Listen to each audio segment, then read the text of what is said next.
Ini soal yang kamu tanyakan ini lebih ke konsep ya, Bian ya. Jika dalam persamaan cx kuadrat ditambah bx min c sama dengan 0 diketahui c-nya itu positif, di mana nilai c di sini itu kan ada koefisien x kuadrat dan konstanta gitu kan ya. Maka kedua akar persamaan ini. Oke. Berarti kalau misalnya kita mau ngecek dia termasuk jenis akar yang seperti apa, maka kita bisa mengecek dari diskriminannya. Diskriminan itu apa? Berarti b kuadrat, b-nya adalah b, ya, berarti b kuadrat min 4 kalikan a. A-nya adalah c dikalikan c. C-nya adalah min c. Gitu nggak? Berarti di sini b kuadrat, min kalikan min, berarti plus 4c, c kalikan c, berarti kuadrat. Kalau misalnya c-nya di sini positif, ya, maka di sini nilai diskriminannya pasti juga positif. Maka di sini D-nya lebih besar dari 0. Gitu kan ya? Nah, sekarang untuk penjumlahan X1 ditambah X2. Hasilnya apa? Min B per A. A-nya apa? A-nya adalah C. Nah, sudah mentok kayak gini doang. Dan C-nya di sini positif. Berarti kalau C-nya di sini positif, maka penjumlahan akar-akarnya di sini pasti dia negatif gitu kan ya. Sekarang ketika kedua akarnya dikalikan, berarti C per A. C-nya adalah min C, A-nya adalah C. Berarti hasilnya adalah min 1. Nah, sekarang kita cocokin di pilihan A, positif dan berlainan.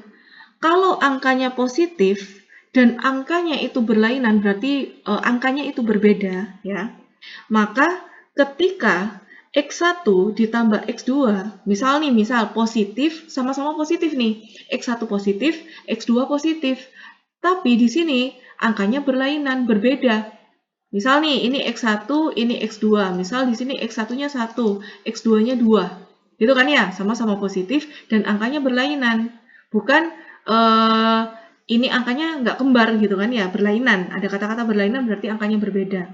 Berarti ketika dijumlahkan hasilnya harus positif dong. Dan ketika dikalikan, berarti hasilnya positif dong. Berarti pilihan A dia tidak memenuhi. Gimana kalau misalnya negatif dan berlainan, angkanya berbeda dan sama-sama negatif, gitu kan ya. Ketika X1-nya, misal X1-nya di sini ini negatif, X2-nya juga negatif dan berlainan gitu ya. Angkanya berbeda. Ketika X1 ditambah X2, ketika dijumlahkan, benar nih negatif.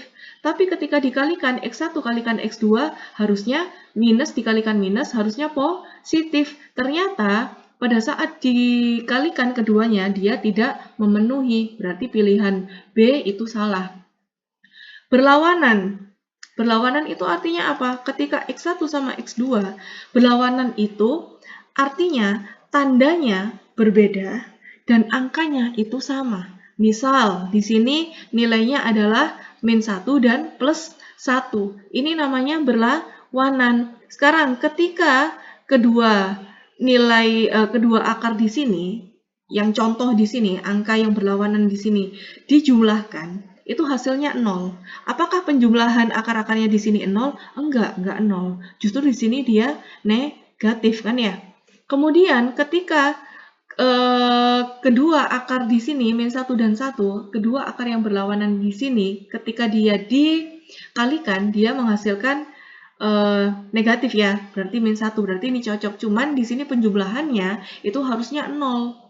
X1 ditambah X2 itu harusnya 0, sedangkan di sini dia tidak 0. Berarti pilihan C juga salah. Sekarang untuk berlainan tanda. Kalau berlainan tanda itu ya angkanya pasti angkanya berbeda dan tandanya juga berbeda. Misalnya di sini min 2, di sini 1, atau di sini min 1, di sini 2 gitu kan ya. Ini misal X1-nya, ini X2-nya.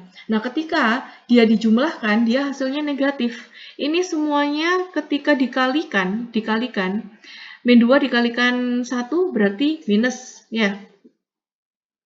Ini minus. Oh, tapi ini min 1 ya, berarti kemungkinan di sini itu dia pecahan nih, berarti bisa aja setengah di sini 2 gitu kan ya. Ini bisa aja 2 di sini setengah gitu kan ya, biar menghasilkan min 1. Berarti di sini masih lebih nyambung ini ya, berlainan tanda, karena ketika dijumlahkan dia bisa menghasilkan nilai positif atau menghasilkan nilai negatif. Di sini nilai B-nya tidak diketahui, berarti otomatis di sini bisa aja nilainya itu negatif, bisa juga nilainya positif. Dan ketika dikalikan dia menghasilkan angka min 1.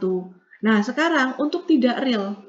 Nah, tidak real itu ditinjau dari mananya? Ditinjau dari diskriminan. Kalau tidak real, itu syaratnya adalah D kurang dari 0, sedangkan yang kita temukan adalah D lebih besar dari 0. Maka yang E itu pilihannya salah, berarti yang lebih tepat itu adalah yang D. Jadi alasannya seperti itu. Oke? Semoga paham. Nanti tinggal ditanyakan lagi kalau misalnya ada sesuatu yang kurang dari penjelasan yang udah aku jelasin.